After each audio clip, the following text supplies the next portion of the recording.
Chapter 18 Inequality and the Other Headwinds. Long-run American economic growth slows to a crawl. The American family is changing, and the changes guarantee that inequality will be greater in the next generation. For the first time, America's children will almost certainly not be as well-educated, healthy, or wealthy as their parents. June Carbone and Naomi Kahn, 2014. Introduction. The impact of innovations and technological change in Chapter 17 was measured by their effect on total factor productivity, TFP, which is an average for the total economy of real GDP divided by a weighted average of capital and labor inputs. There is no guarantee that every member of society will share equally in the bounty of economic progress. This chapter looks more closely at the very different outcomes that have occurred in the top of the income distribution as contrasted with the middle and bottom of the distribution. When the income gains at the top are stripped away, the growth in total income available to be divided up among the bottom 99% grows more slowly than income for the nation as a whole. Just as 1970 was a watershed in Chapter 17, the dividing point between rapid and slow growth in TFP, so there was a parallel and independent transition between equal growth for all before 1970 and unequal growth after 1970. By several measures, including median real wages and real taxable income in the bottom 90% of the income distribution, there has been no progress at all. Other measures of income growth below the top 1% yield positive, rather than zero growth, but at a rate substantially slower than averages that include the top 1%. Steadily rising inequality over the past 4 decades is just one of the headwinds blowing at gale force to slow the growth rate of the American standard of living. The others that receive attention in this chapter are education, demographics, and government debt. Additional headwinds, such as globalization, global warming, and environmental pollution, are touched on more briefly. The overall conclusion of this chapter is that the combined influence of the headwinds constitutes an important additional drag on future growth, going well beyond the post-1970 slowdown in the impact of innovation evident in Chapter 17. This chapter begins with a multifaceted treatment of the history of the American income distribution since the first income tax records became available 100 years ago. The rapid pace of advance in incomes at the top, particularly within the top 1%, can be explained by a set of factors that have boosted top incomes, including the economics of superstars, changing incentives for executive compensation, and capital gains on real estate and the stock market.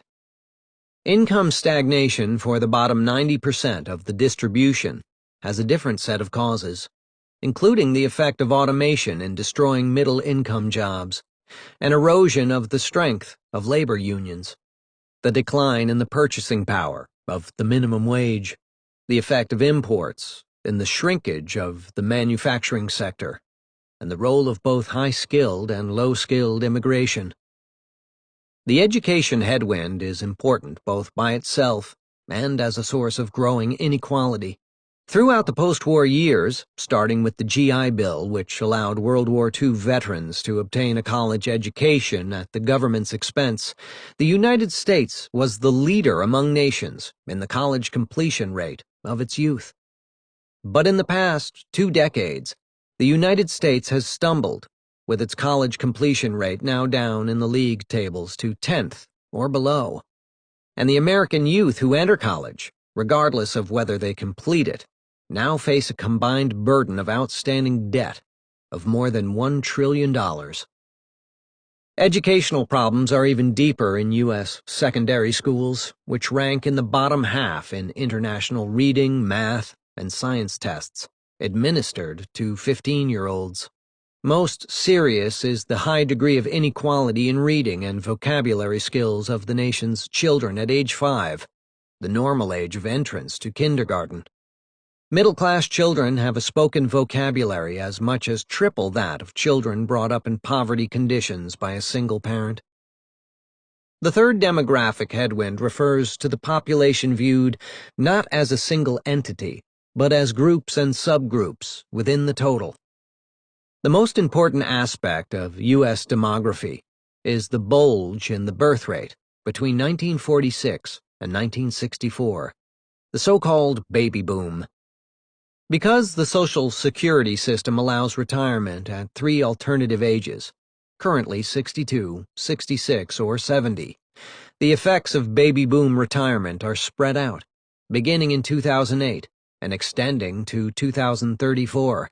Other demographic issues include the shift in work patterns, as the percentage of those 55 and older who choose to remain in the workforce has increased, even as labor force participation rates for all age and gender groups younger than 55 have declined. Taken together, the effect of baby boom retirement and declining labor force participation at younger ages reduces the number of hours worked per person, and implies that the standard of living defined as output per person must grow more slowly than labor productivity, which is defined as output per hour.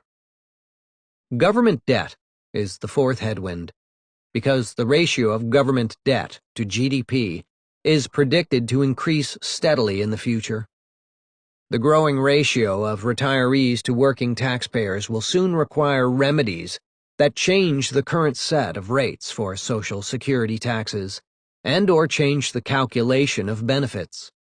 The Social Security Trust Fund is currently projected to decline by 2034 to a level below which it cannot pay for its current schedule of obligations, whereas the Medicare Trust Fund will reach exhaustion level in 2030.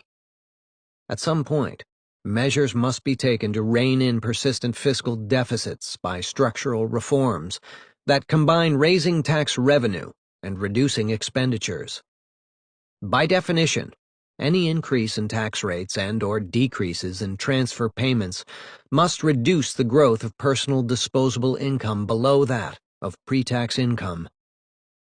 The combined effects of growing inequality, a faltering education system, demographic headwinds, and the strong likelihood of a fiscal correction imply that the real median disposable income will grow much more slowly in the future than in the past.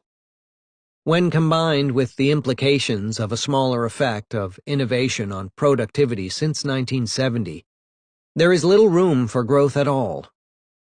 When all the headwinds are taken into account, the future growth of real median disposable income per person will be barely positive and far below the rate enjoyed by generations of Americans dating back to the 19th century. The combined effect of the four headwinds, inequality, education, demographics, and government debt, can be roughly quantified, but more difficult to assess are numerous signs of social breakdown in American society. Whether measured by the percentage of children growing up in a household headed by one parent instead of two, or by the vocabulary disadvantage of low-income preschool children, or by the percentage of both white and black young men serving time in prison. Signs of social decay are everywhere in the America of the early 21st century. These problems are examined in this chapter, and a set of directions for policy changes is presented in the subsequent postscript. The first headwind, dimensions of rising inequality. Throughout this book, progress has been measured by the rate of advance of average real GDP per person or per hour. Such averages, or mean values, may be misleading if the pace of improvement benefits those who have high incomes more than those who have middle or low incomes. When the distribution of income, of wealth, or of any other quantity becomes skewed toward those at the top, then the median value of the series grows more slowly than the mean value. And this is just what has happened in the United States over the past 4 decades.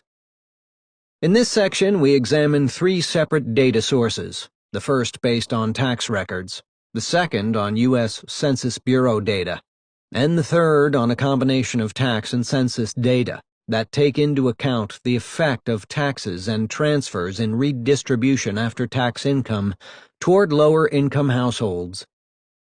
Thomas Piketty and Emmanuel Sayas pioneered the use of income tax data to study the evolution of top incomes compared with the incomes of those below the top. Their data for the United States go back to 1917, just a few years after the introduction of the U.S. income tax in 1914. They address the problem that the proportion of those with low and median incomes who pay taxes varies from year to year and era to era.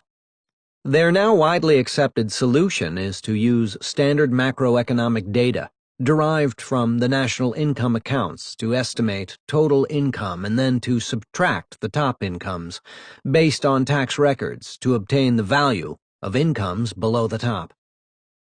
Figure 18.1 summarizes the central Piketty-Sayas results for most of the past century, 1917 to 2013. Growth rates are shown for three time intervals divided at 1948 and 1972, and for three groups: the bottom 90%, the top 10%, and the average covering all income earners. White bars display the growth rate of pre-tax income, including capital gains, for the bottom 90%, black bars for the top 10%, and gray bars for the growth in average income. Each of the three eras displays a distinctly different outcome. During 1917 to 48, incomes became substantially more equal. Real incomes in the bottom 90% grew at 1.43% per year, more than double the 0.58% growth rate for the top 10%, with the average at 1.11%. This was the result of the equalizing influence of the Great Depression, World War II, and the many income-leveling programs instituted in the 1930s and 1940s, including the minimum wage, legislation encouraging the formation of labor unions, and the GI Bill, which sent millions to college and lifted them from their working-class origins to middle-class status. The remarkable fact about the middle 1948 to 72 period is not just that incomes grew at roughly the same rate for the bottom 90%, the top 10%, and the average, but the real incomes for each group grew so rapidly. The average growth rate of real incomes of 2.58% in 1948 to 72 was more than double the 1.11% growth rate of 1917 to 48. And more than 5 times the 0.48% growth rate of 1972 to 2013. The 2.5 decades after 1948 were a golden age for millions of high school graduates who, without a college education, could work steadily at a unionized job and make an income high enough to afford a suburban house with a backyard, 1 or 2 cars, and a lifestyle of which median income earners in most other countries could only dream. But all that changed after the early 1970s. A giant gap emerged between the growth rate of real income for the bottom 90% and the top 10% of the income distribution. Average real income in the bottom 90% was actually lower in 2013 than it was in 1972.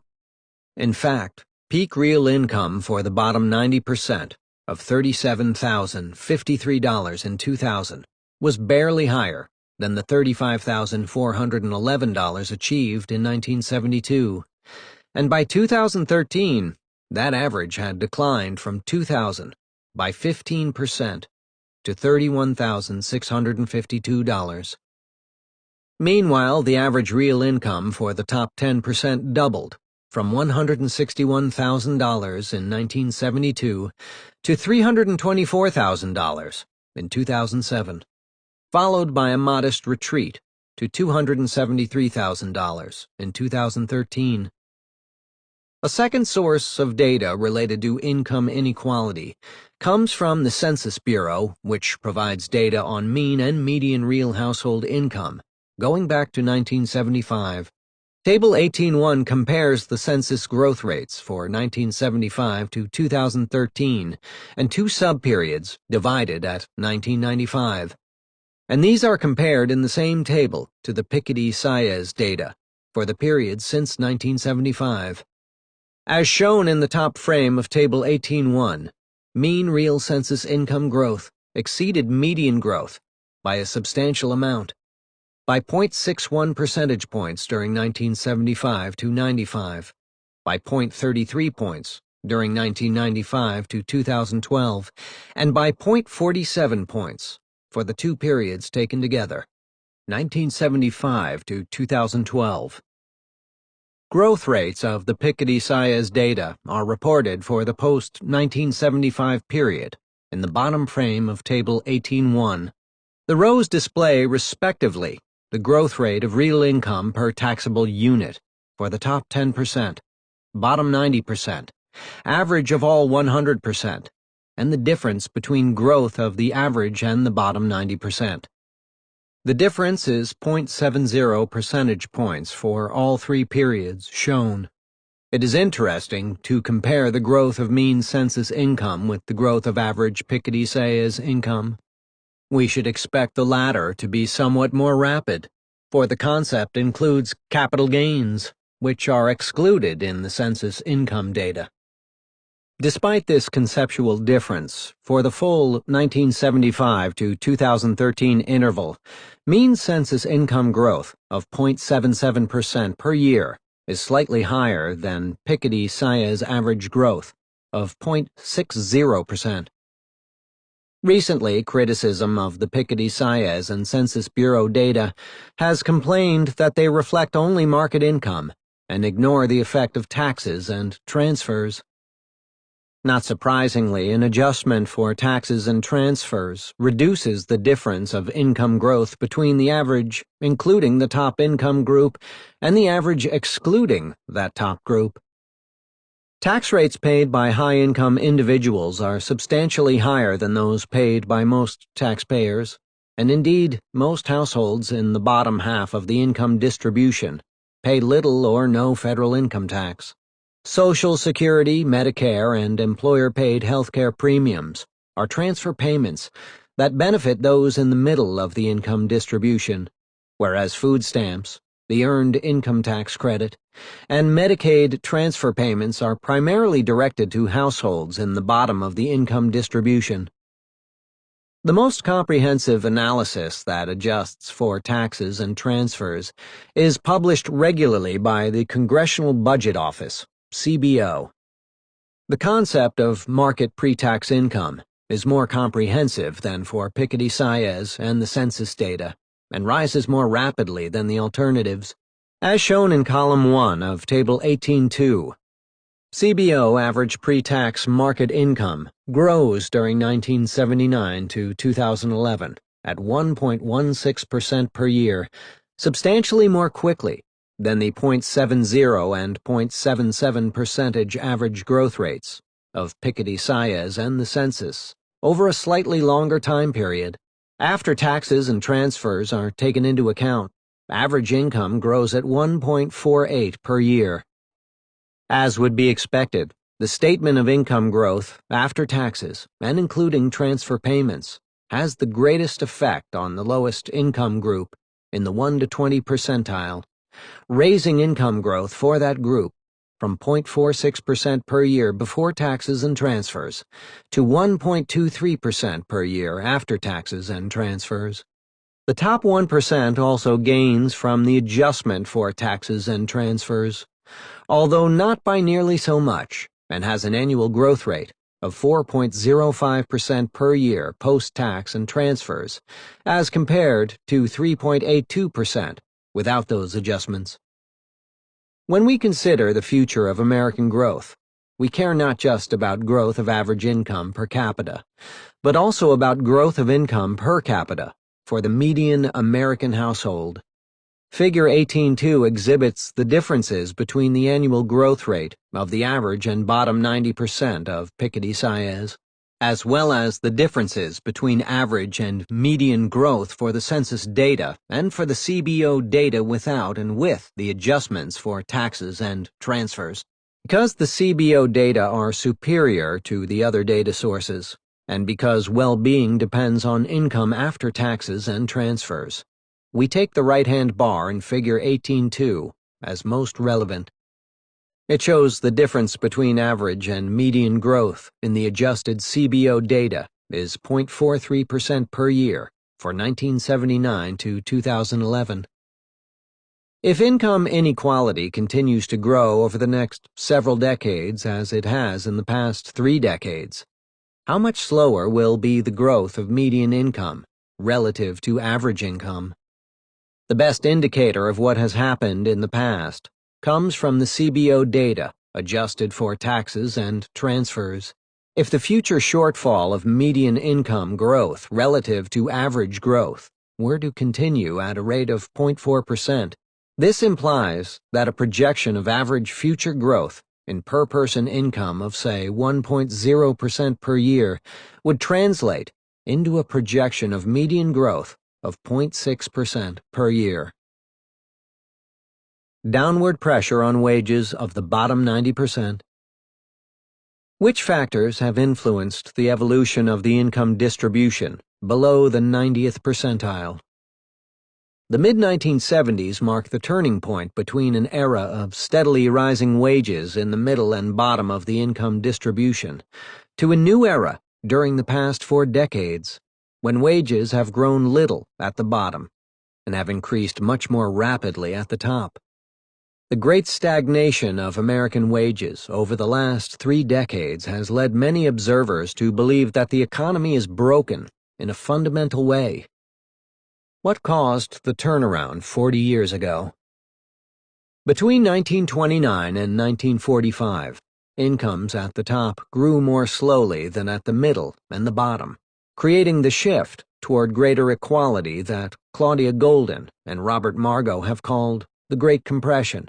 Between World War II and 1975, incomes at the top and bottom grew at roughly the same rate, and as a result, the compression lasted for about 3 decades. 3 factors stressed by Goldin and Margo as supports for the compression were the rise of unionization and decline of both trade and immigration. These 3 factors, which date back to the 1930s, convincingly explain the low level of inequality in the period 1945 to 75, and their reversal provides an important part of the explanation of increased inequality after 1975. In this section, we examine this reversal, consisting of the decline in unionization and the rise of imports and immigration, along with 2 other factors generally credited as sources of increased inequality, namely automation and the decline in the real value of the minimum wage. Subsequently, we turn to the role of education as a source of higher inequality, as wage gains for college-educated workers have contrasted with wage stagnation for high school graduates and high school dropouts. The percentage of U.S. employees in unions declined rapidly from 27% in 1973 to 19% in 1986, and then more slowly to 13% in 2011. The falling rate of unionization has reduced wages, and particularly the median wage. The decline in the rate of unionization combines market forces, particularly the shrinkage of manufacturing jobs and shift in consumer demand from goods to services, together with the aggressive anti-union stance adopted by many employers. The stagnation or outright decline in wages has been exacerbated by an increased tendency of firms, particularly in manufacturing and construction, to hire workers from temporary staffing agencies that pay relatively low wages and offer few, if any, fringe benefits. Firms benefit not only from lower labor costs, but from increased flexibility in adjusting the supply of worker hours to meet demand. The share of imports in U.S. GDP increased from 5.4% in 1970 to 16.5% in 2014.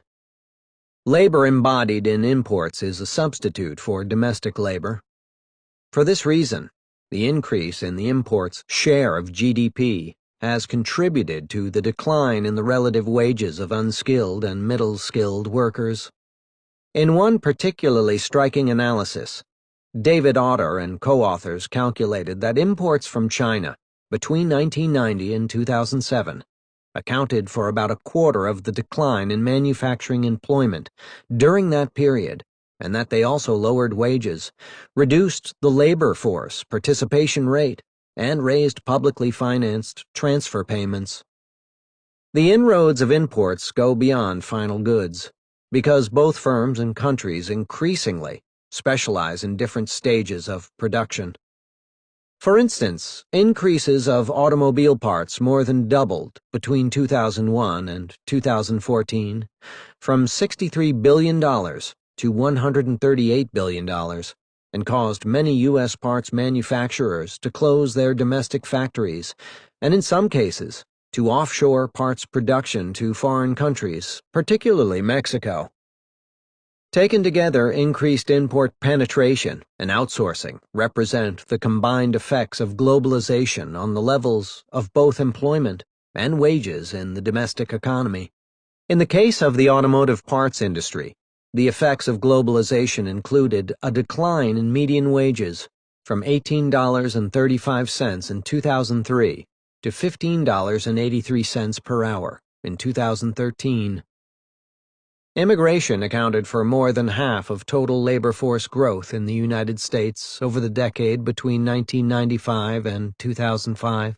A complementary measure is that the share of foreign-born workers in the labor force steadily grew from 5.3% in 1970 to 14.7% in 2005.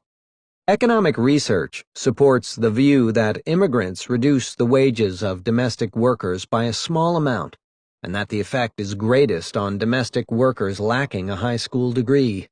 Many low-skilled immigrants disproportionately take jobs and enter occupations already staffed by foreign-born workers. For example, restaurant workers and landscape services, and thus their main effect is to drive down wages of foreign-born workers, not domestic workers. The previous literature has noted the fact that among high school dropouts, wages of domestic and foreign-born workers were almost identical up to 1980, but by 2004, foreign-born workers earned 15 to 20% less. Downward pressure on wages in the bottom 90% would have occurred even if there had been no erosion of unionization, nor a growth of imports or immigration. The steady pace of automation, the replacement of jobs by machines, would have contributed to a decline of the relative incomes of those in the bottom 90%. Relatively high-paying manufacturing jobs have eroded, as the share of manufacturing employment in the United States declined from 30% in 1953 to less than 10% currently. The automation effect overlaps with skill-biased technical change that results in the destruction of routine jobs that are close substitutes to software-driven computers, and these job losses have occurred not just in the assembly lines of manufacturing plants, but also in such routine office occupations as typist, bookkeeper, clerk, receptionist, and others.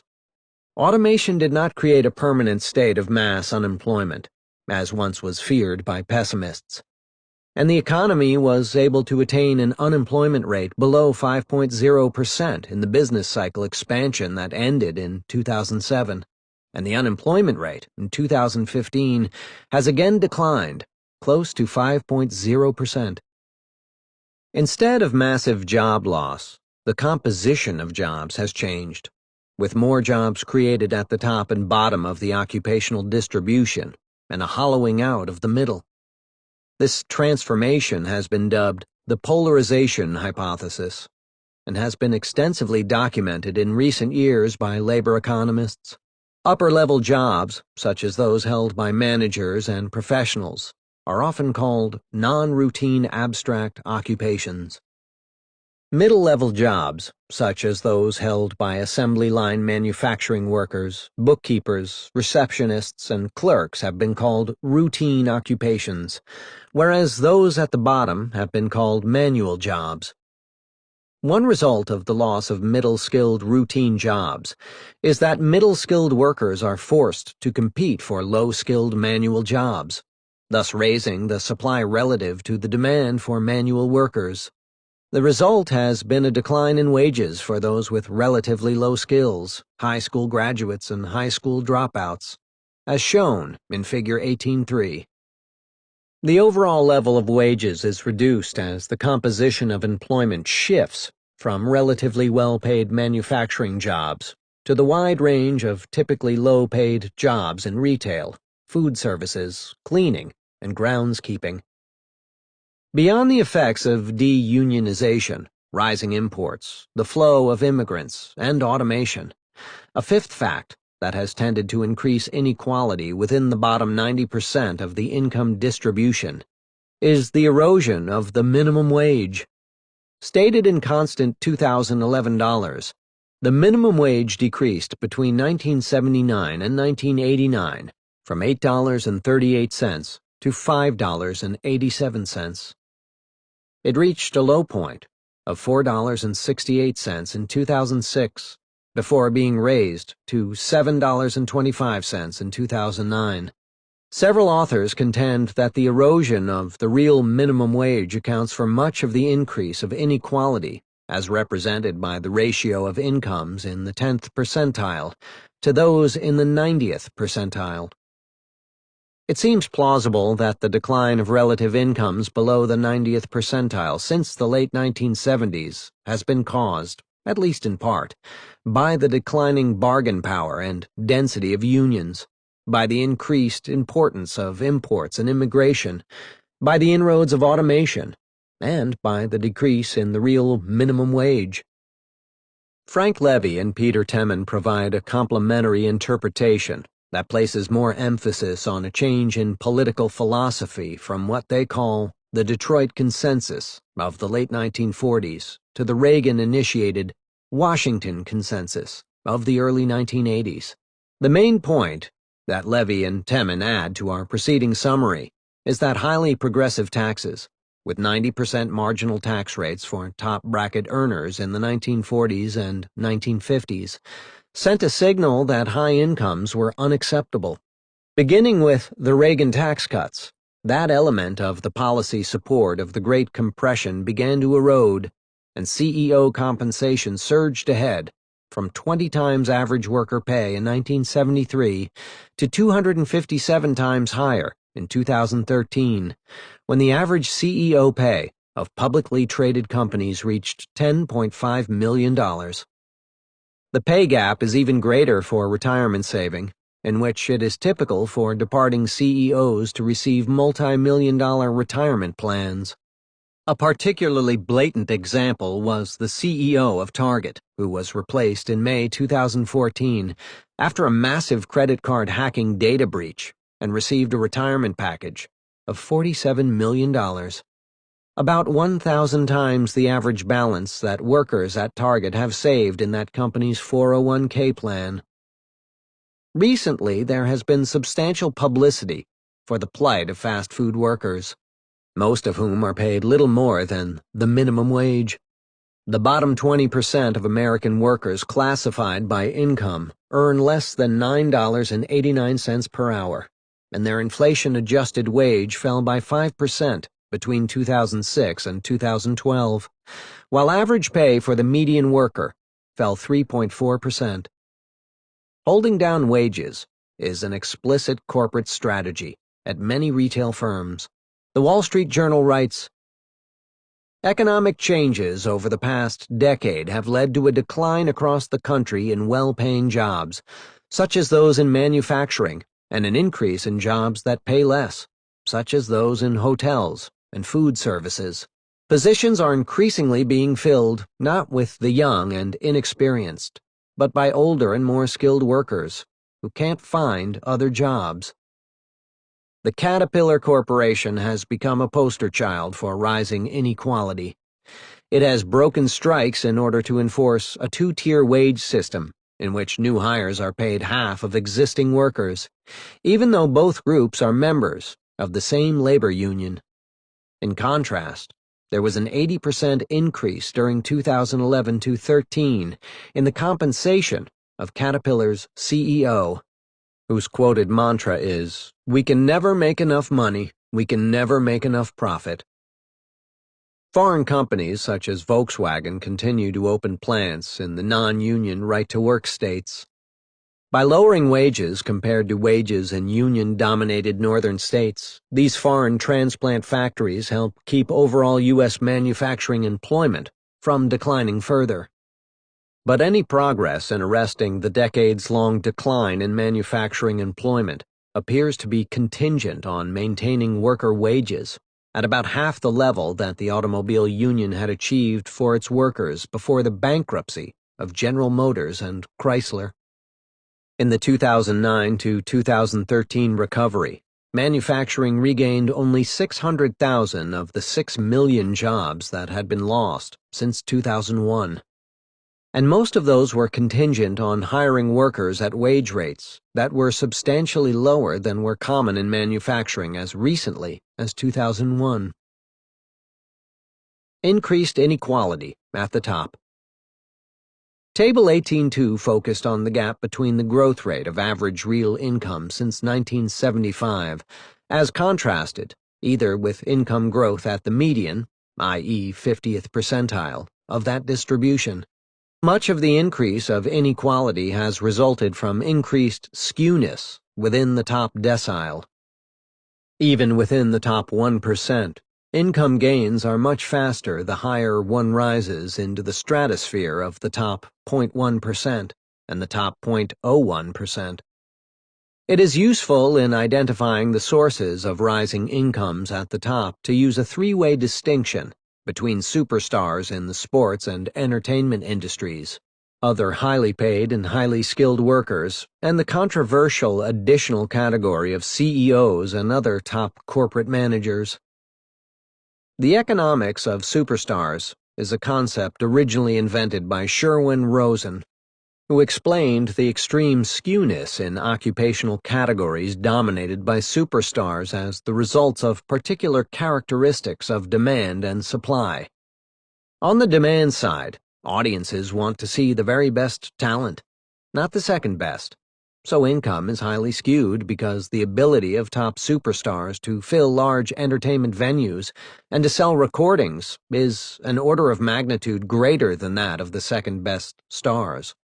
On the supply side, the performer exerts the same effort, whether 10 or 10,000 witness the performance. Superstar premia reflects a particular type of skill-biased technical change. Rosen suggested that a succession of innovations going back to the phonograph boosted the size of audiences who can hear a given performance and thus increased the incomes of superstars by many multiples. The sharp rise of superstar incomes, since the time of Rosen's 1981 article, reflects the further development of technology, including cable TV, rentable videotapes and DVDs, internet-based movie streaming, YouTube videos, and downloaded music. A second group of high-income individuals also reflects the operation of the market, that is, of supply and demand. Important professions, especially top-ranked lawyers and investment bankers, earn incomes that are determined by market demand for the services provided by their firms, whether an enormous law firm such as Chicago's Sidley Austin or an investment bank such as Goldman Sachs. These market-driven professionals differ from superstars in that their product is not amplified by electronic media. They are still tied down by the need to meet in person with clients and to attend legal proceedings with adversaries in person. This second group goes beyond lawyers and investment bankers to include anyone whose individual services are in high demand, including those in publishing, design, fashion, medicine, and even in the top ranks of academics. CEOs and other top corporate officers represent a distinct third group. and ample literature suggests that CEO pay is not set purely on the market, but rather is set by peer CEOs who sit on compensation committees. Lucian Bebchuk and Yaniv Grinstein provide a managerial power hypothesis that drives top executive pay well above the market solution. The pay of the top 5 corporate officers in 1,500 firms increased by almost twice as much between 1993 and 2003, as their regression model could explain. These authors report the striking fact that the ratio of top 5 compensation to total corporate profits for their 1,500 firms rose from 5.0% in 1993 to 95 to 12.8% in 2000 to 2002. It is clear from the literature that the rise of executive pay is dominated by the growth in the role of stock options. Brian Hall and Jeffrey Liebman propose 2 alternative explanations. They juxtapose a market-driven explanation against a managerial power explanation. Their first proposed explanation is that the use of stock options has increased so dramatically because corporate boards want to tighten the relationship between pay and performance. Their second proposed explanation, complementary to their first, is that boards want to increase CEO pay and choose option grants as a less visible method that is less likely to incite stockholder anger. There are doubtless overlaps and interactions among the superstar, top talent, and CEO explanations of rising inequality. After becoming rich for whatever reason, those at the pinnacle of the income distribution multiply their earnings by investing in the stock market and more esoteric investments such as private equity and hedge funds. Wealth gains were particularly extreme between 1983, when the S&P 500 stock market average was at 120, and 2000, when the S&P 500 average for the year reached 1,477. This represents a real rate of return, including dividends, of 14.3% per year. Not only do households below the 90th percentile of the income distribution own few stocks, except indirectly through retirement plans, but they are also prone to perverse market timing. A Federal Reserve study showed that more than 5 million households sold out of the stock market when it was low in 2009 to 10, and that only those in the top 10% of the income distribution have increased their holdings of stock since then. Some of this tendency of lower-income households to bail out of the market when it is low may come from a necessity to liquidate assets in the face of unemployment caused by a business cycle slump. A recent study by the Pew Research Center quantified the trajectory of real wealth increases by dividing American households into an upper group comprising 21% of households, a middle group comprising 46%, and a lower group accounting for the remaining 33%. For the large middle group, the real inflation-adjusted value of wealth stagnated over 3 decades, growing only from $94,300 in 1983 to $96,500 in 2013. Over that 30-year period, real wealth in the bottom group actually fell from $11,400 to $9,300. In contrast, the top group enjoyed an exact doubling of real wealth, from $318,100 in 1983 to $639,400 in 2013. Though the emphasis of this book on the standard of living primarily refers to real income per person, the evolution of real wealth cannot be ignored. For the safety net aspect of wealth accumulation has a profound effect on welfare by providing self-insurance against the loss of a job or an accident or illness that reduces the ability to earn income. Real wealth stagnation for the bottom 80% of the U.S. income distribution is a powerful indicator supporting the view that the growth in well-being has slowed in the past 3 decades. Education as a source of growing inequality. The preceding two sections examined sources of downward pressure on wages and incomes in the bottom 90%, and the sources of rising relative incomes in the top 1% of the income distribution. In addition, a bifurcation has occurred within the bottom 90%, with wage stagnation and decline in the bottom percentiles combined with faster income growth in the 80th and 90th percentiles, although not nearly so rapid as in the top 1%.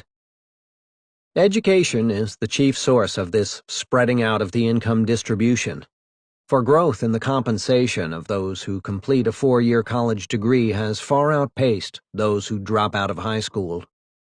Earnings outcomes of those who have 2-year college degrees, who have achieved partial completion of 4-year college degrees, and those who have high school diplomas have experienced intermediate outcomes between the extremes represented by 4-year college completion at the top and high school dropouts at the bottom. The analysis of the rewards earned by workers who have different amounts of educational attainment starts with the basic proposition that the earnings of workers is determined by their productivity, that is, how much they produce from an hour of work. The value of that hour depends on demand and supply, that is, the value to the employer of what an employee can produce and the number of workers who are capable of completing the required tasks.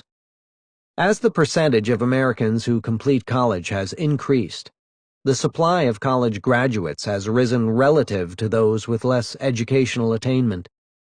That increase in relative supply was particularly rapid between 1964 and 1982, and was sufficiently fast relative to the increase in the relative demand for college graduates to cause the college wage premium to shrink slightly in the 1970s. After 1982, the growth in the relative supply slowed, and that in relative demand increased. So the college wage premium increased between 1982 and 2000. This rise in the college wage premium has been sufficient to explain essentially all of the rise in earnings of those at the 90th percentile relative to those at the 10th percentile between 1984 and 2004. Figure 18.3 shows the evolution of the real wage of full-time male workers in 5 education groups, expressed as a ratio to the real wage of that group in 1963.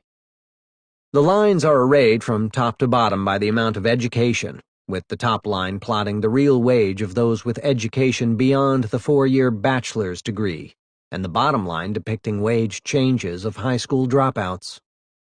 Each point plotted represents the wage relative to 1963, so the final point of 97% plotted for 2012 for high school dropouts represents a 3% wage decline from 1963 to 2012, whereas the final point of 188% of those having earned beyond a bachelor's degree indicates an 88% increase in the real wage since 1963.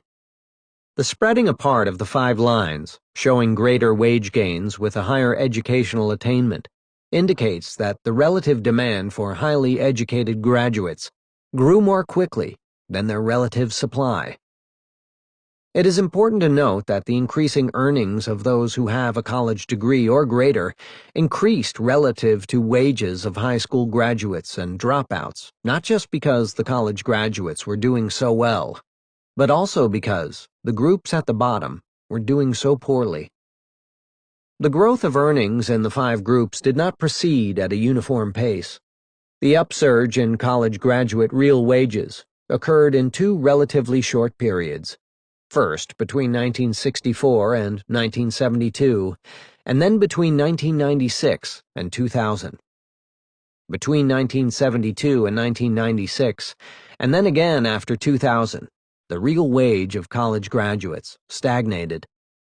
For high school graduates, there were several phases in the evolution of the real wage: an increase during 1964 to 72, then a long, slow decline from 1972 to 1990, stagnation to 1996, a partial recovery during 1996 to 2000, and then stagnation again between 2000 and 2012.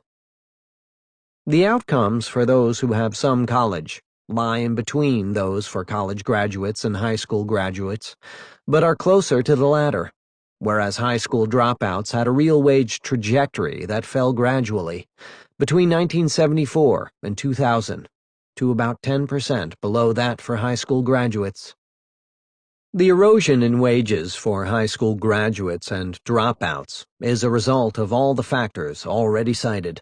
The decline in unionization and the minimum wage combined with the increase in imports and immigration, together with the ongoing role of automation.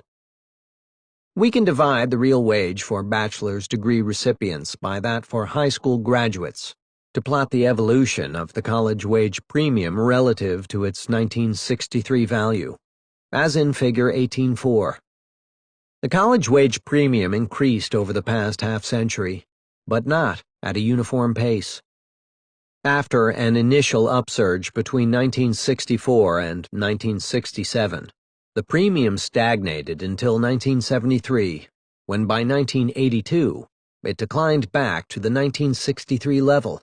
It then increased steadily from 100% to 128% of the 1963 level between 1982 and 2001, followed by little further growth. The decline in the premium in the 1970s can be attributed to the rise in the relative supply of college graduates that took place in the 1960s and 1970s. The increase in the premium from 1982 to 2001 coincides with a period of relatively slow growth in the relative supply of college graduates, and the sharp increase between 1996 and 2001 may also reflect the rapid increase in the demand for skills during the dot-com boom of the late 1990s. The flattening of the premium after 2005 appears to be the result of a renewed increase in the relative supply of college graduates, but it also reflects the decline in the demand for non-routine abstract jobs that set in after 2000. As the supply of college-educated workers has increased, a growing fraction of college graduates have been forced to accept jobs that do not require a college education. As shown by Paul Beaudry and co-authors after 2000, there was a decline in the share of college graduates working in non-routine abstract occupations, and an increase in those working in manual jobs. This represents a sharp turnaround from the 1990s and placed further downward pressure on the wages paid for routine manual work. Beaudry explains the decline in the demand for non-routine abstract workers as the complement of the post-2000 decline of investment in high-tech information and communication technology equipment in the investment bust that followed the late 1990s dot-com boom. So far, we have expressed real wages and the college wage premium relative to their values in 1963. What is the dollar equivalent of these values? The monetary value of the college wage premium is substantial. The 2012 annual full-time earnings gap between college graduates and high school graduates was $35,000 for men and $23,000 for women. A two-earner household with both husband and wife having college degrees would have an annual earning $58,000 higher than a two-earner household consisting of two high school graduates. The present discounted value of obtaining a college degree relative to a high school degree by 2008 had reached $590,000 for men and $370,000 for women. These substantial rewards to college graduation include the additional income earned by those who gain postgraduate professional degrees, for which college graduation is a necessary prerequisite. The effect of education on inequality extends beyond the direct effect of schooling on earnings in the current generation, because well-educated parents tend to bestow numerous advantages on the next generation. Typically, college-educated men and women marry each other, earn two incomes enhanced by the college degree, and have their children after marriage rather than out of wedlock. They nurture their children and read to them, enhancing their vocabulary advantage over children from less educated parents. Highly educated parents also have the money to enrich their children's lives through exposure to museums, sports, music lessons, and a variety of books. They tend to live in suburbs where local schools provide a richer diet of educational choices, including more counseling to pass advanced placement tests, and to gain admission to top-ranked universities, where the admissions process tends to discriminate in favor of alumni.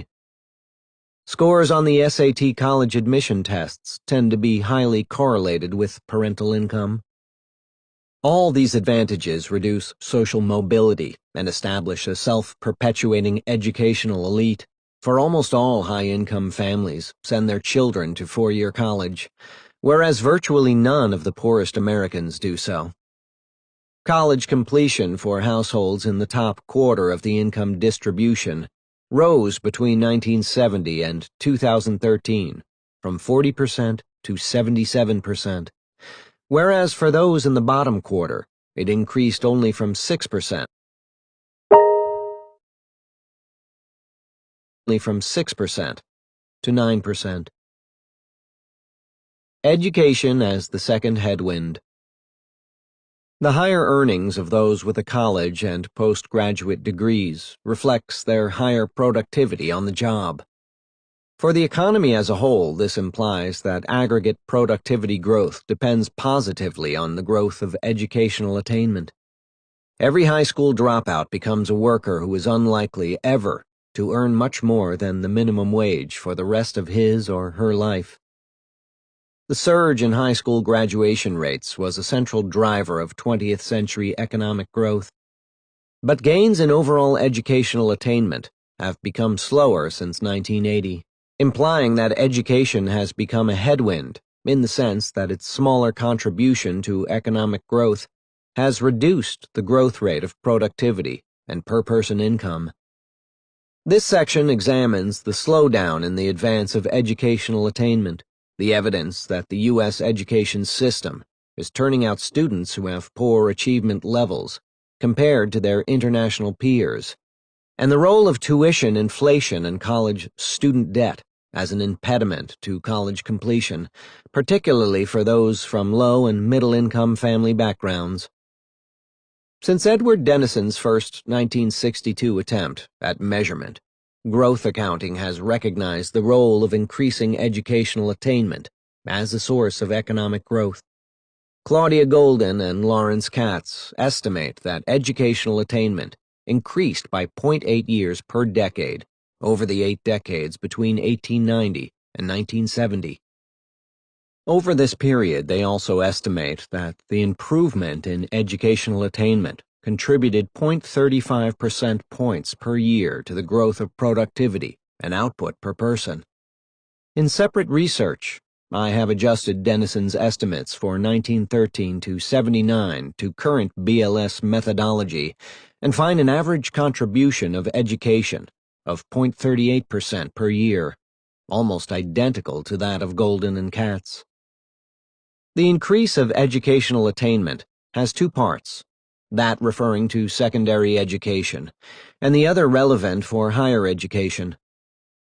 High school graduation rates increased from less than 10% of youth in 1900 to 80% by 1970, and the percentage of 18-year-olds receiving bona fide high school diplomas has since fallen to 74% in 2000, according to James Heckman. He found that the economic outcomes of those who earned not a high school diploma, but rather a General Education Development (GED) certificate, performed no better economically than high school dropouts, and that the drop in graduation rates could be explained in part by the rising share of youth who are in prison rather than in school. The United States currently ranks 11th among the developed nations in high school graduation rates, and is the only country in which the graduation rates of those aged 25 to 34 is no higher than those aged 55 to 64. The role of education in holding back future economic growth is evident in the poor quality of educational outcomes at the secondary level.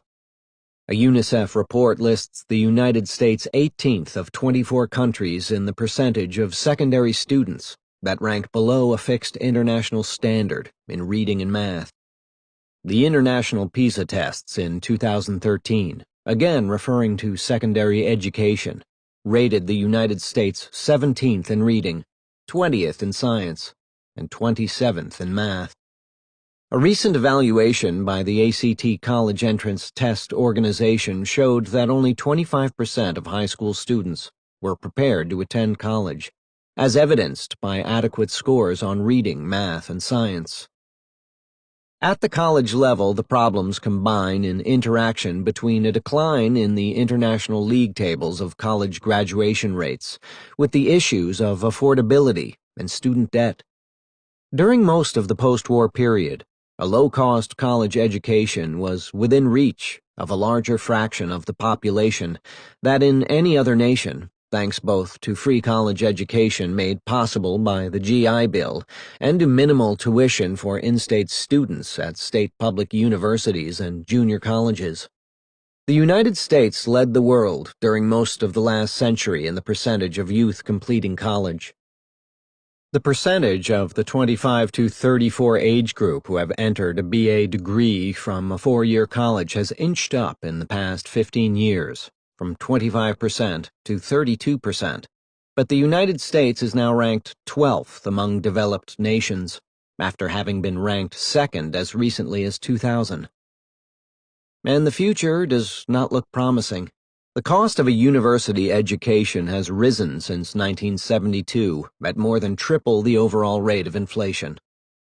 Between 2001 and 2012, funding by states and localities for higher education declined by fully a third when adjusted for inflation. In 1985, the state of Colorado provided 37% of the budget of the University of Colorado, but in 2013, it provided only 9%. Even when account is taken of the discounts from full tuition made possible by scholarships and fellowships, the current level of American college completion has been made possible only by a dramatic rise in student borrowing. Americans now owe $1.2 trillion in college debt.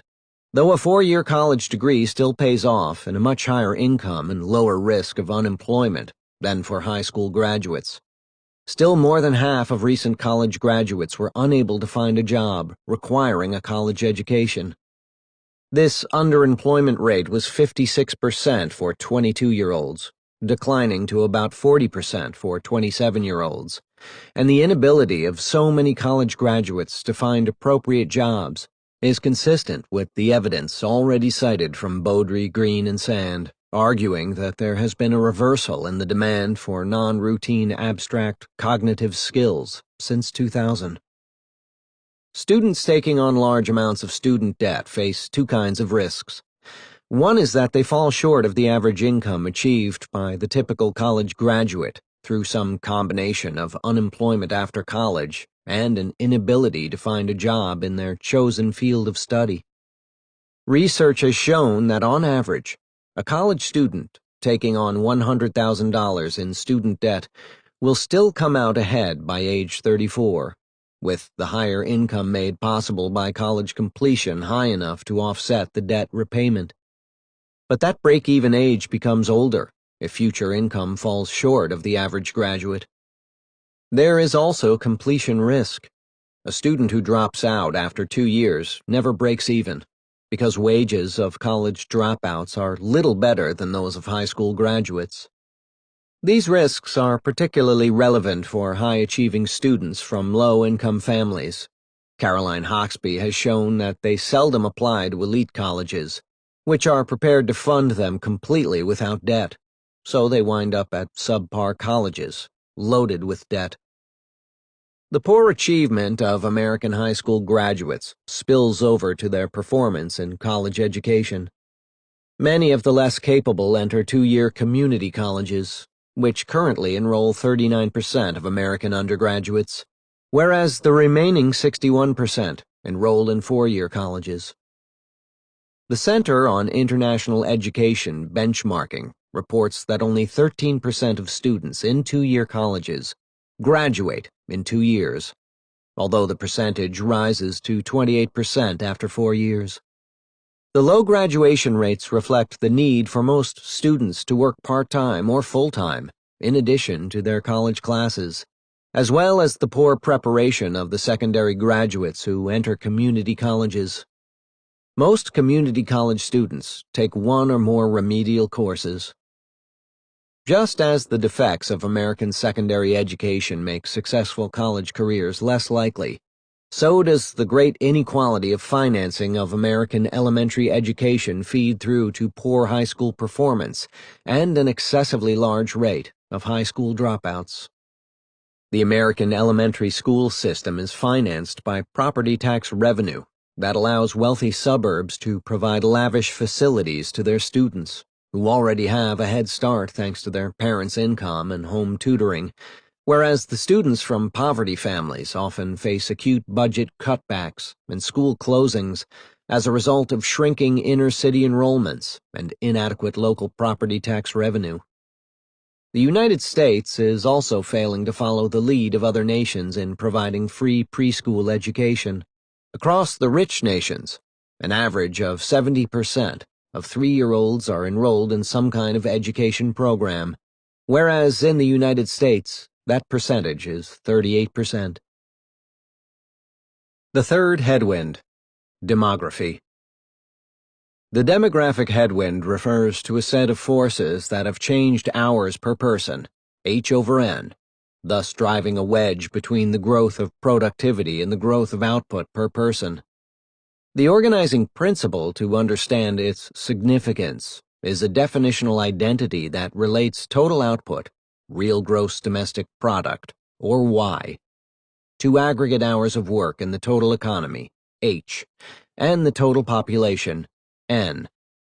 Equation 1. Y over N equals Y over H times H over N. Equation 1 states the truism that the standard of living measured by output per person, Y over N, by definition, equals labor productivity, or output per hour, Y over H, times hours per person, H over N.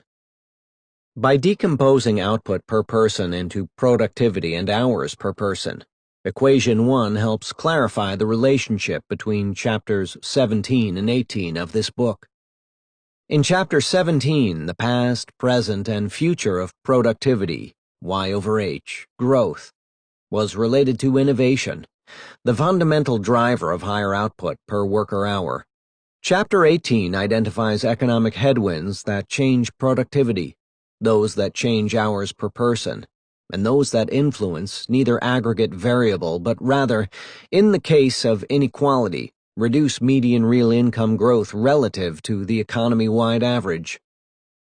The crucial H over N term can be further decomposed into hours per employee, H over E, the employment rate as a percentage of the labor force, E over L, and the labor force participation rate, L over N.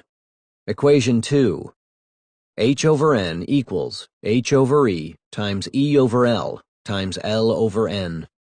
The most important demographic events in the post-war United States were the baby boom of 1946 to 1964, the influx of women into the labor force between 1965 and 1995, and the retirement of the baby boom generation, starting around 2008. The entry of the baby boom generation into the workforce in the 1970s boosted hours per person, while the influx of women permanently raised the level of hours per person and raised its growth rate during the transition period, roughly 1965 to 95. Positive growth in hours per person allowed output per person to grow faster than labor productivity, as in Equation 1. The retirement of the baby boomers will reduce hours per person independently of any other cause over a long transition period extending from 2008 to 2034. There is more to the demographic headwind, however, than the retirement of the baby boomers. The labor force participation rate, L over N, fell from 66.0% in 2007 to 62.9%. for the full year 2014, and further to 62.6% in June 2015. Because the working-age population is 250 million, the decline in L over N by 3.4 percentage points, 66.0 minus 62.6, implies a loss of 8.5 million jobs, most of them permanently. Economic research has concluded that about half the decline in the participation rate was caused by the retirement of the baby boomers, and the rest by a decline in the participation of those younger than 55. Those who have stopped looking for jobs and have thus dropped out of the labor force consist of workers who have lost their jobs in an economic setting in which they do not expect to be employed again, and a sizable fraction of them have been able to obtain Social Security disability benefits. To call attention to the plight of these victims of deindustrialization, in late July 2013, President Obama toured several Rust Belt cities that have lost most of their manufacturing job space. Cities such as Galesburg, Illinois, Scranton, Pennsylvania, and Syracuse, New York now mainly rely on government, healthcare, and retail jobs. In Scranton, 41.3% of those older than 18 have withdrawn from the workforce, and in Syracuse, that percentage is an even higher 42.4%. The devastating effect of manufacturing plant closures throughout the Midwest is captured by remarks of the newly appointed British Consul General in Chicago, who toured the Midwest during the autumn of 2013 in the first 3 months of his 4-year term. Asked for impressions of his travels, he said, "What surprised me most was the deterioration and decay of the former one-factory small and middle-sized manufacturing towns." What does the 2007 to 14 experience imply for the future? We will optimistically assume that the dropping out of those younger than 55 has run its course, and that the only source of the further decline in the participation rate will be baby boomer retirement. Several scholars have estimated that the retirement of the baby boom generation will cause hours per person, H over N, to decline by negative 0.4% per year, and this implies that future growth in average output per person, Y over N, will be 0.4 points slower than that of labor productivity, Y over H. At the end of this chapter, the effects of declining labor force participation will be combined with those of the other headwinds to provide a projection for future growth in median real disposable income per person. The fourth headwind, repaying debt. The future reckoning for government finance will arrive over the next several decades.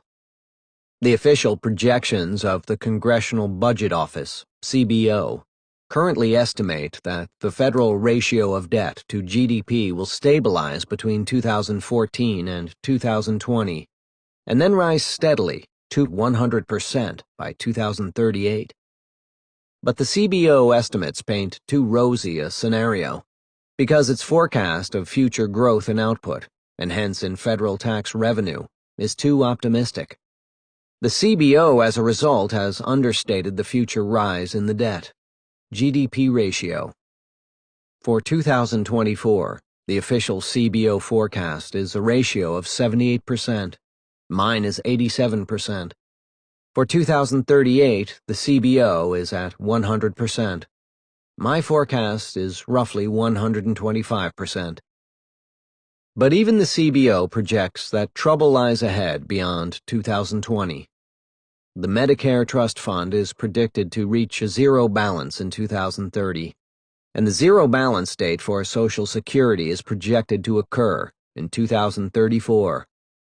By definition, any stabilization of the federal debt GDP ratio, compared to its likely steady increase with the current policies, will require more rapid growth in future taxes and/or slower growth in future transfer payments. This is the fourth headwind, the near inevitability that over the next several decades, disposable income will decline relative to real income before taxes and transfers, reversing the trends of the past quarter century. This is the inevitable consequence of an aging population and slowing population growth. A sole focus on the federal debt ignores the unfunded pension liabilities of many of America's states and localities. The bankruptcy of Detroit has led municipal bond experts to ask whether Illinois and Chicago could be far behind, not to mention other large states that have massive unfunded pension liabilities. A reasonable, albeit arbitrary, forecast is that the future growth in tax rates and/or slower growth of government transfers will reduce the growth rate of disposable income in the future by 0.1% per year relative to income before taxes and transfers. Social change at the bottom of the income distribution. The first part of this chapter addressed the issue of steadily rising inequality in the United States by presenting a set of alternative measures of mean versus median income. However, the status of those at the middle and bottom of the income distribution goes beyond a lack of growth in money income. Social conditions are decaying, and clearly there is a chicken and egg two-way causality between stagnant incomes and social dysfunction.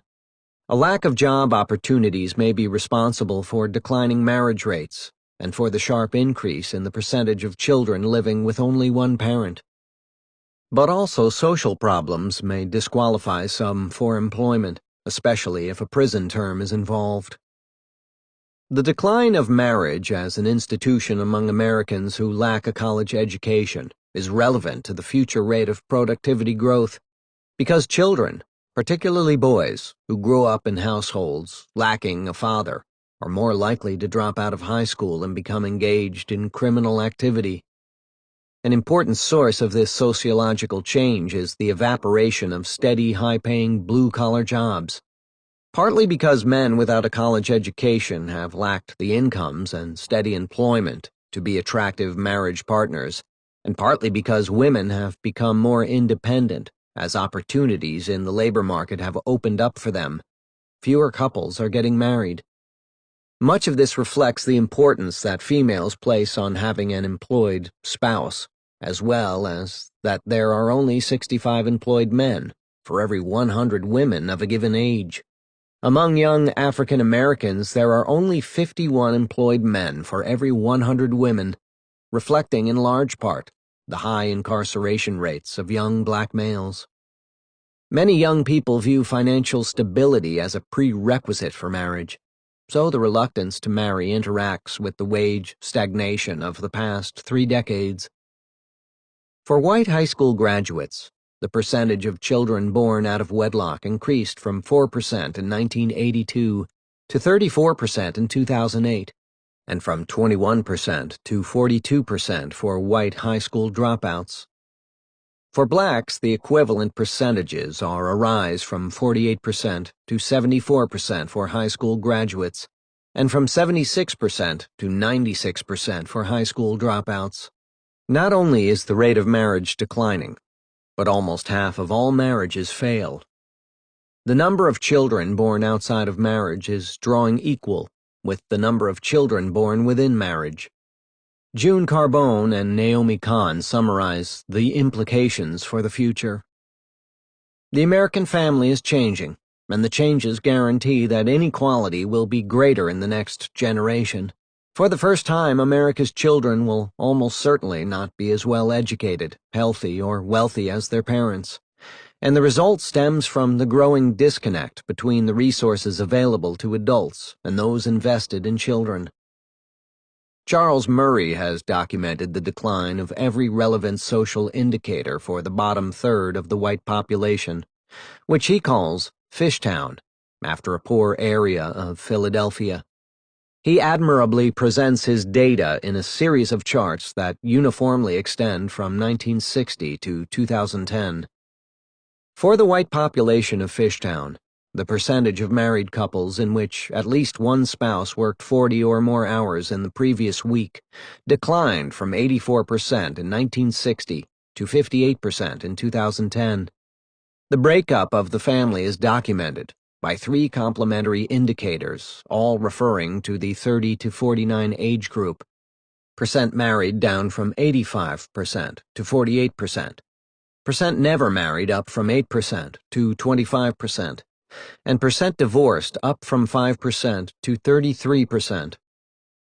Murray's most devastating statistic of all is that for mothers aged 40, the percentage of children living with both biological parents declined from 95% in 1960 to 34% in 2010. The educational and inequality headwinds interact, leading to the prediction of a continuing slippage of the United States in the international league tables of high school and college completion rates. Separately, the growth of college student debt leads to a prediction of delays in marriage and childbirth, and a decline in the rate of population growth, which aggravates the other sources of the future growth slowdown, particularly the fiscal headwind. Other sources support Murray's emphasis on social decline in the bottom third of the white population. A recent study showed that between 1979 and 2009, the cumulative percentage of white male high school dropouts who had been in prison rose from 3.8% to 28%. For blacks over the same time interval, the percentage who had been in prison rose from 14.7% to 68%. That is, fully two-thirds of black male high school dropouts experience at least one spell in prison by the time they reach 40 years old. For black graduates from high school, including those with GED certificates, the percentage in prison rose from 11.0% to 21.4%. Any kind of criminal record, and especially time in prison, severely limits the employment opportunities available to those whose prison sentences are ending. According to the FBI, no less than a third of all adult Americans have a criminal record of some sort, including arrests that did not lead to convictions. This stands as a major barrier to employment. The increased sophistication of electronic records makes it easier for prospective employers to learn about stains in the past of a prospective job applicant. The diminished probability of employment in turn feeds back to the likelihood of marriage, for women are not attracted to men who have no capability of earning an income from legal activity. State laws prohibit the employment of convicted felons in occupations ranging from child and dependent care providers to barbers and hairdressers. Some states also cut off their access to public employment, which has been an important source of work for inner-city minorities. Many employers are wary of employing convicted felons because of mounting case law delineating their liability risks for negligent hiring. Other headwinds. Discussions of headwinds often turn to two additional barriers to growth that are difficult to quantify: globalization and energy/environment. This section places these additional headwinds in perspective without attempting to quantify their importance. Globalization is difficult to disentangle from other sources of rising inequality. Plant closings caused by offshoring are responsible for part of the demographic headwind by causing prime-age workers to leave the labor force when their one factory town experiences a plant closure. There has been a major loss of high-paying manufacturing jobs that long antedates the 2008 financial crisis and 2007-09 recession. Roughly half of the 7 million person loss of manufacturing jobs between 2000 and 2011 occurred before 2008. The period 2000 to 2007 witnessed the maximum impact of the increase in Chinese manufacturing capacity that flooded the United States with imports, boosted the trade deficit, and caused plant closings and ended the chance of millions of workers to enjoy middle-income wages with no better than a high school diploma. The main reason why the economy experienced an economic expansion rather than contraction in the years leading up to 2007 was the housing bubble, which allowed many of the displaced manufacturing workers to obtain temporary jobs in the construction industry. Globalization is also responsible for rising inequality through another channel. The United States has benefited from foreign investment, particularly in the automotive industry, but this has been directed almost exclusively at the right-to-work states, largely in the South, where foreign firms are free to pay workers whatever they want. Wages of $15 to $20 per hour, compared to the old standard of $30 to $40 per hour achieved before 2007 in Union states such as Michigan and Ohio, are welcomed by residents of the southern states as manna from heaven, and new plant openings are greeted by long lines of hopeful workers at the hiring gates. Globalization is working as in the classic economy theory of factor price equalization, raising wages in developing countries and slowing their growth in the advanced nations. Another potential headwind concerns the possible effects of global warming and other environmental issues, and a possible tailwind has emerged in the form of greatly increased U.S. domestic oil and natural gas production as a result of horizontal fracking. Though the extent and likely effects of global warming are subject to debate, there is little doubt that they are occurring and will create weather events, whether coastal flooding or more frequent and violent tornadoes, that will reduce future economic growth and raise insurance premia. Future carbon taxes and direct regulatory interventions, such as the CAFE fuel economy standards, will divert investment into research whose sole purpose is improving energy efficiency and fuel economy. Regulations that require the replacement of machinery or consumer appliances with new versions that are more energy efficient but operationally equivalent impose a capital cost burden. Such investments do not contribute to economic growth in the same sense as such early 20th century innovations as the replacement of the icebox by the electric refrigerator or the replacement of the horse by the automobile. One of the world's experts on global warming, William Nordhaus, has quantified its effect on economic growth.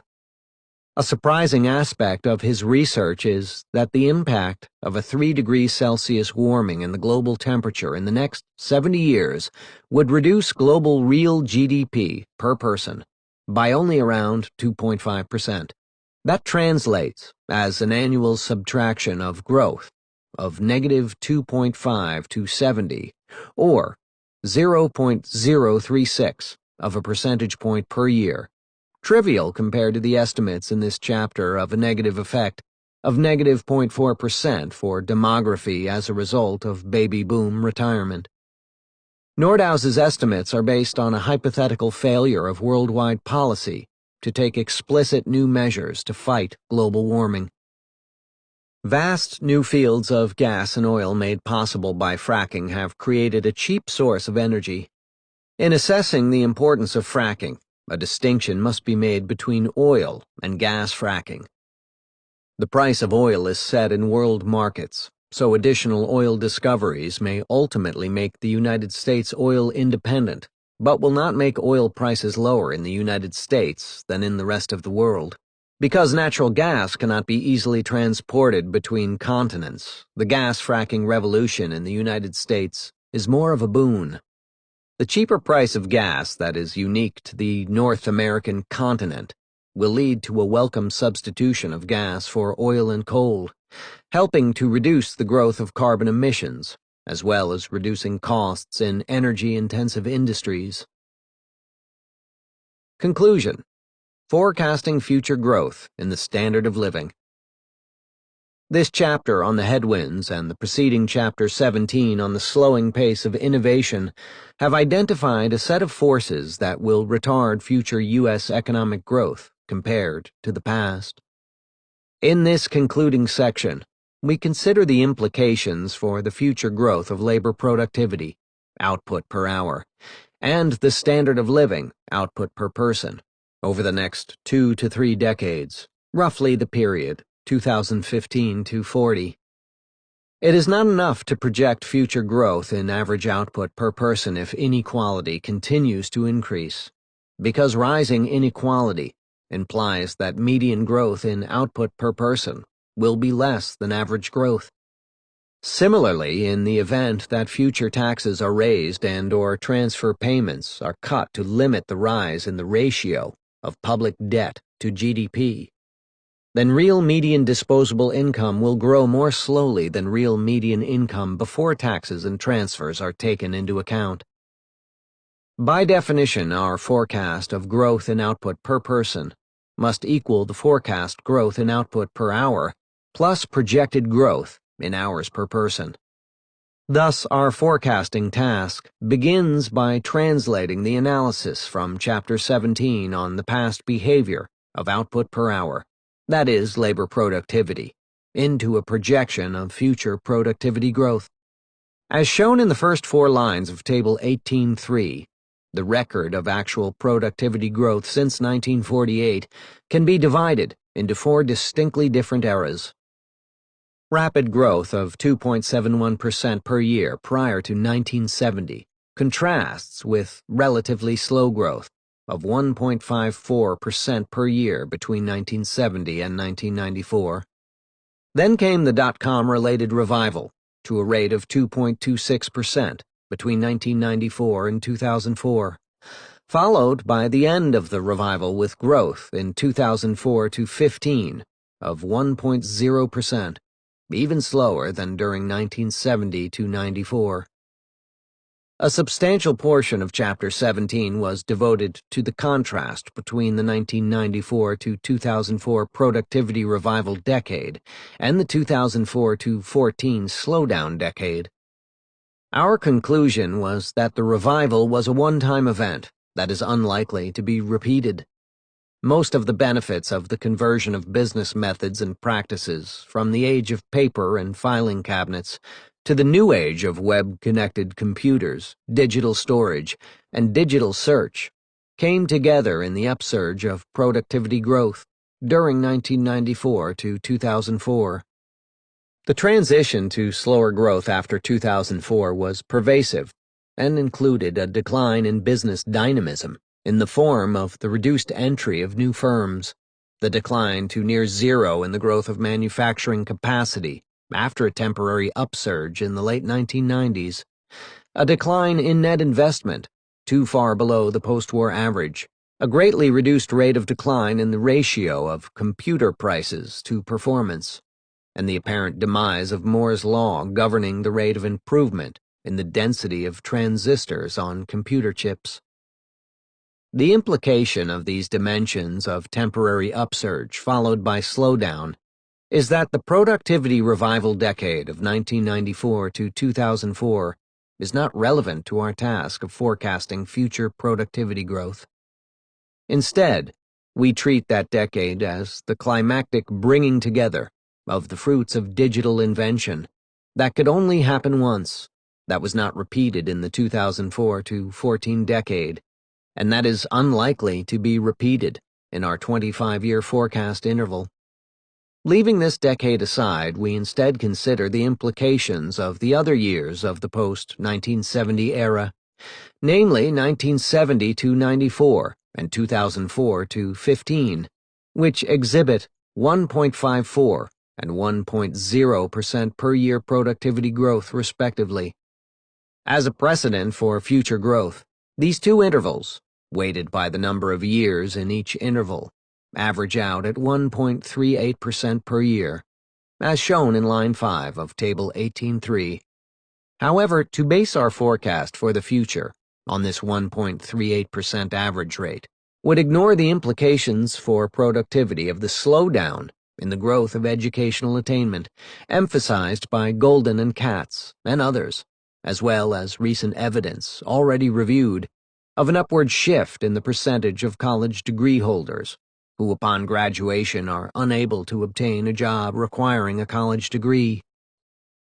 Dale Jorgensen and associates have estimated the future productivity growth will be reduced by 0.3% per year by the diminished contribution of education, and in Table 18.3 we apply their negative 0.3% adjustment factor in line 4 to mark down the 1.38 actual growth rate to a 1.08% adjusted rate that is relevant in its implications for future productivity growth. Rounding up slightly to veer in the direction of optimism, the forecast growth rate of productivity for 2015 to 40 is taken to be 1.20% per year.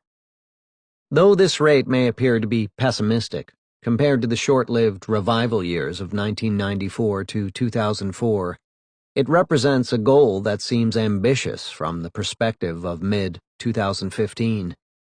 In quarterly data, the annual growth rate of productivity in the 5 years ending in the second quarter of 2015 was only 0.50%.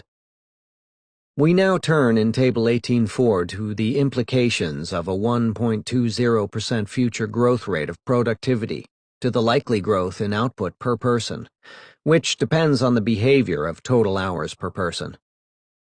To arrive at a forecast of the future rate of decline of hours per person, we choose not to speculate on any further decline in the participation rate of the sub-55 age group, and rather to extrapolate hours per person based only on the fact that the baby boom generation will retire on a roughly predictable schedule during 2015 to 34. This will cause hours per person to decline at a rate of negative 0.4% per year, as shown in Table 18.4, line 2.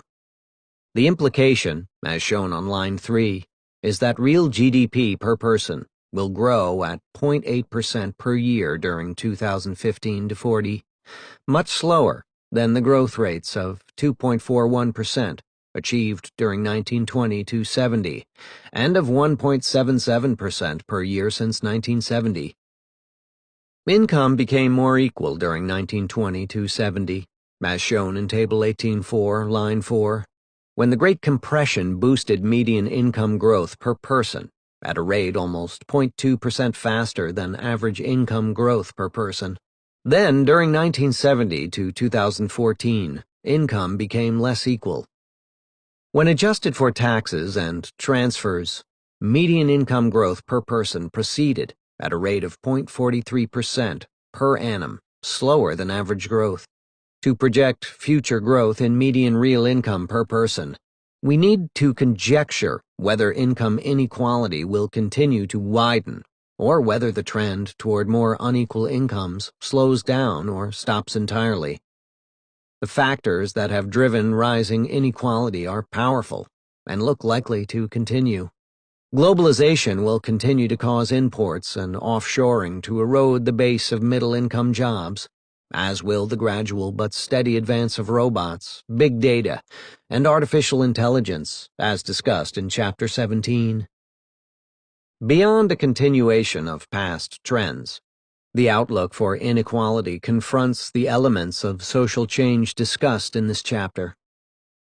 Just as we have taken the past performance of actual productivity growth to provide our guidepost to the future, we do so for inequality, and assume that median real income per person will grow at 0.4% per year slower than average real income per person, roughly the same rate as calculated from recent research for the growth of median versus average income during 1979 to 2011. The result of this 0.4-point subtraction is median growth of 0.4% per year compared to 0.8% for average growth, as shown on line 5 of Table 18.4.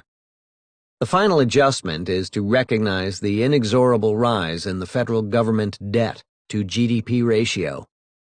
There is no way of knowing now how these fiscal problems will be resolved, let alone when or how quickly. In line 6 of Table 18.4, we assume that a future fiscal adjustment by raising taxes and lowering transfer payments will result in disposable income that grows 0.1% slower than pre-tax income, roughly reversing the 1970 to 2014 period when disposable income grew at 0.12% faster than pre-tax income. The bottom line of Table 18.4 represents the combined effect of the projections made for future growth and productivity, hours per person, inequality, and fiscal policy over the next 25 years. Our choices in the right column of Table 18.4 represent an attempt to weigh the precedents set by past actual performance together with likely future trends, such as baby boom retirement, low social mobility, the implications of single-parent households for the future achievement levels of the next generation of adults, and the fiscal adjustments made necessary by an aging population. Figure 18.5 summarizes the differences between the actual outcome, now displayed for the near century between 1920 and 2014, and the projected values. The left two bars are for the past and the future, and refer to the annual growth rate of output per hour. The next two bars show the past and future for output per person, and so on for growth in median real income per person and real disposable income per person.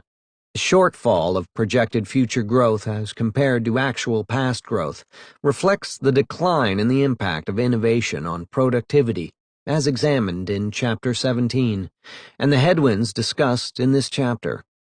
In short, the innovation slowdown and four headwinds, inequality, education, demography, and debt, convert the historical record that achieved 2.1% growth of income per person for nearly a century to a bleak future in which median real disposable income will barely grow at all.